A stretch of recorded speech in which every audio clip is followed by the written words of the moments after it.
Beautiful looking sausages, nice red color, nice and juicy.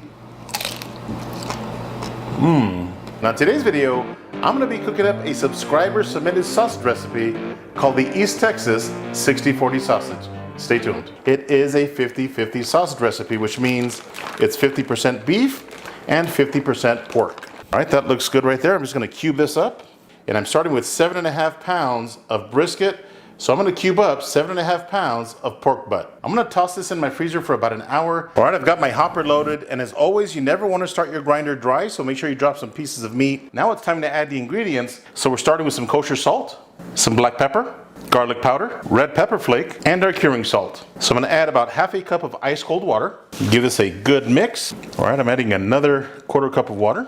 All right, so keep mixing your sausage until you have some really nice protein extraction. So I'm gonna pop this in my fridge for about another hour. So let's go ahead and stuff our container right here. All right, here we go. All right, so I'm gonna prick these sausages, got a couple of air pockets. I'm gonna toss these in my fridge overnight, let that cure convert. It's the very next day. I've got my Bison Red Dog running at 150 degrees. We're gonna be smoking these sausages for 2 hours. All right, so it's been 2 hours since we loaded up our sausages. Just gonna cool them down in the ice. They went back on the smoker at 250 degrees for about 30 minutes or so. And check these out. Here we go.